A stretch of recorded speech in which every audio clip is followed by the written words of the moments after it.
নমস্কার বন্ধুরা, আশা করি তোমরা প্রত্যেকেই ভালো আছো। আমিও ভালো আছি।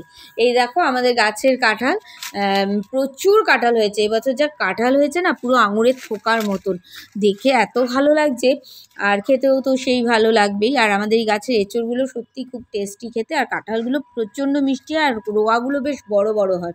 তো দিদি মাসির বাড়ি যাবে, তো মাসির জন্য একটা এঁচড় নিয়ে যেতে বললো মা, তাই জন্য আমি আর দিদি চলে এলাম কাঁঠাল পাড়তে। আর আমাদের তো ন্যাশনাল হাইট, তো টুল তো অবশ্যই লাগে, তো টুল নিয়ে উঠে কাটতে শুরু করলাম। গাছে আমি উঠতে পারি, কিন্তু এখন বয়সটাও তো বাড়ছে, সেই কারণে আর গাছে উঠিনি, তো টুল নিয়েই কাটছি।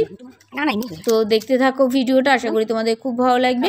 আর আমি এই এঁচড় দিয়ে একটা রেসিপিও তোমাদের দেখাবো, পুরো ভিডিওটা দেখো স্কিপ না করে। তো যাই হোক, তারপর পরের দিন হচ্ছে মানে ঠাকুরের জন্মতিথি ছিল 12 তারিখ, তো সেই কারণে আমি আরও এঁচড়টা কাটলাম যে ঠাকুরের ভোগও দিতে পারবো ঠাকুরের সামনে। তো দেখো কাটতে কি কষ্ট হচ্ছে, তার মধ্যে ছুরিটাও ভোতা, যে কী দিকদারি, বাপরে বাপ। 3টে এঁচড় পাড়া হলো অবশেষে, একটা মাসির বাড়ি পাঠানো হয়েছে আর 2টো আমাদের জন্য রাখা হলো। তো পরের দিন 12 তারিখ, তো ঠাকুরের জন্মতিথি, সেই হিসেবে ঠাকুরের ভোগ করছি। তো এঁচড়গুলো প্রথমে ডুমো ডুমো করে কেটে নিয়ে নুন হলুদ কাঁচা সর্ষের তেল দিয়ে আমি সিদ্ধ করে নিয়েছি, ভালো করে সিদ্ধ করে নিয়েছি। আর এদিকে আলুগুলো ডুমো ডুমো করে কেটে দিয়ে ছাকা তেলে ফ্রাই করে নিচ্ছি। আলু ভাজা আমার কমপ্লিট হয়ে গেছে, আস্তে আস্তে আমি ছেঁকে তেল থেকে তুলে নিচ্ছি। আমি একটু বাটা মশলা রান্নাটাই বেশি পছন্দ করি, তো সেই কারণে জিরে আর আদা আর কাঁচা লঙ্কা এই 3টে ভালো করে আমি পেস্ট করে নিয়েছি। দেখো অলরেডি আমার পেস্ট করা হয়ে গেছে, শিলপাটায় ঘষে ঘষে বেটে নিয়েছি। এদিকে কড়াইতে তেল বসিয়ে দিয়েছি, তেলটা ওই আলু ভাজার তেলটাকে গরম করে তার মধ্যে সাদা জিরে ছেড়ে দিলাম কিছুটা। এরপর ওর মধ্যে আমি গরম মশলা ফোড়ন দিয়ে দিলাম, 3-4টে এলাচ আর দারচিনি আর লবঙ্গ। তারপর যে মশলাটা বেটে রেখেছিলাম, সেই মশলাটা আমি এর মধ্যে দিয়ে দিলাম, দিয়ে এবার বাটিটা দিয়ে বাটি ধোয়া জলটাও দিয়ে দেবো এর মধ্যে। বাটি ধোয়া জলটা দেওয়ার পরে একটু ভালো করে মশলাটা কষিয়ে নিতে হবে। যে কোনো রান্নায় মশলা যত কষাবে রান্নার টেস্টটা তত ভালো হবে। এখানে তেল কম দাও কি বেশি দাও সেটা না, তেলটা তো ম্যাটার করেই, তাও অনেকে আছে প্রচুর তেল দেয়, তো আমি খুব একটা তেল দিয়ে রান্না করি না, মিডিয়ামই দিই যেটুকু প্রয়োজন। তো যাই হোক তেলটা দাও, তারপর মশলাটাকে খুব ভালো করে কষাতে হবে। এরপর আন্দাজ মতন হলুদ দিয়ে দেবো, হলুদ দেওয়ার পর আবার মশলাটাকে ভালো করে নাড়াচাড়া দিয়ে নিতে হবে। হলুদ দিয়ে নাড়াচাড়া করার পরে দিয়ে দিলাম কাশ্মীরি মির্চের গুঁড়ো। তো কাশ্মীরি মির্চের গুঁড়ো আন্দাজ মতন দেবে, যে যেরকম পরিমাণে দিতে চাও। তো বেশি লাল চাইলে একটু বেশি দিলে, কম লাল চাইলে একটু কম দিলে। তো দিয়ে ওটাকে মশলাটাকে আবার ভালো করে নাড়িয়ে নিয়ে কষিয়ে নিতে হবে। দেখো বেশ কিছুক্ষণ নাড়াচাড়া করার পর মশলাটা কি সুন্দর কষে গেছে, তেলও ছাড়ছে চারদিক দিয়ে, আর কালারটাও কি সুন্দর এসছে। এরপর দিয়ে দেবো এঁচড়গুলো, সিদ্ধ করা এঁচড়গুলো আগে দিয়ে দিলাম, কারণ আলু যেহেতু ছাকা তেলে ভেজে নিয়েছি, আলুগুলো মোটামুটি আর্ধেক সিদ্ধ হয়েই গেছে, ওই জন্য এঁচড়টা একটু দিয়ে দিলাম, সিদ্ধ করা এঁচড়টা দিয়ে দিলাম।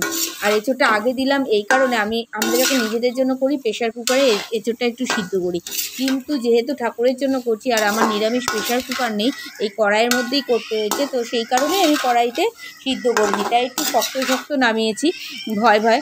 তো যাই হোক, যার জন্য আমি এঁচড়টা আগে দিয়ে ভালো করে কষিয়ে নিচ্ছি। এরপরে আমি এঁচড়ের মধ্যে দিয়ে দেবো আন্দাজ মতো নুন। এঁচড়টা যেহেতু নুন দিয়ে সিদ্ধ করা আছে, তাই জন্য খুব একটা বেশি আমি নুন দিইনি, আন্দাজ মতো অল্প নুন দিয়েছি, লাগলে আবার পরে দেওয়া যাবে। তো যাই হোক দিয়ে নুন দিয়ে আবার এঁচড়টাকে ভালো করে নাড়াচাড়া করে নিলাম। এঁচড়টাকে ভালো করে কষানোর পর এবার ভাজা আলুগুলো দিয়ে দিলাম। আলু খুব কম পরিমাণেরই দিয়েছি, কারণ আমার মেয়ে আলু খেতে চায় না তরকারিতে খুব একটা, আর মার তো সুগার আছে, সেই কারণে বেশি একটা আলু আমি দিইনি। তো যাই হোক অল্প একটু আলু দিয়েছি, একটা আলুর মতন দিয়েছি, 2টো এঁচড়ে একটা আলু দিয়েছি, বুঝতেই পারছি কতটা কম আলু দিয়েছি। এবার দিয়ে আবার ভালো করে মশলাটাকে কষিয়ে নিচ্ছি। জল দেওয়ার পর ভালো করে নাড়াচাড়া করে একটা পাত্র দিয়ে রেখে দেবো বেশ কিছুক্ষণ, ভালো করে যাতে মশলাটা ভেতরে ঢোকে। এদিকে একটা পাত্রে সামান্য একটু ময়দা জল নিয়ে ময়দা গুলে নিলাম তরকারির মধ্যে দেওয়ার জন্য। আমার এক হাতে ক্যামেরা আর এক হাত দিয়ে রান্না করা, বুঝতেই পারছো কত কষ্ট করে ভিডিও করি তোমাদের জন্য। তো যাই হোক এবার ময়দাটা জলের মধ্যে গুলে সেই জলটা তরকারির মধ্যে দিয়ে দিলাম। যে কোনো নিরামিষ তরকারিতেই আমি এটা করি। এরপর দিয়ে দেবো আন্দাজ মতো মিষ্টি, একটু নিরামিষ তরকারিতে মিষ্টি না দিলে ভালো লাগে না, তাই আন্দাজ মতন মিষ্টি দিয়ে দিলাম। দেখো কি সুন্দর কালারও এসছে তরকারিটা। আর আমার প্রায় হয়েই এসছে, ঝোলটা আরেকটু টানবে, বেশ কিছুটা টানার পরে আমি এটা নামিয়ে নেবো। তো মোটামুটি দেখো ঝোলও টেনে গেছে, অনেকটাই শুকিয়ে ড্রাই হয়ে গেছে। এরপর দিয়ে দিলাম গরম মশলার গুঁড়োটা। গরম মশলা দিয়ে যে যে রান্নাগুলো করবে না, সেই রান্নাগুলোর মানে নামানোর একটু আগে গরম মশলা দেবে। আর গরম মশলা দিয়ে সেই তরকারিটা নাড়াচাড়া করেই গ্যাসটাকে টোটালি বন্ধ করে দেবে। গরম মশলা দিয়ে বেশিক্ষণ ফোটাবে না। দেখবে এইভাবে যদি করো না, বেশিক্ষণ না ফুটিয়ে গরম মশলা দিয়ে নাড়াচাড়া করে বন্ধ করে দাও, তাহলে দেখবে খাবারের টেস্টটা অনেক ভালো হয়, অনেক সুন্দর হয়।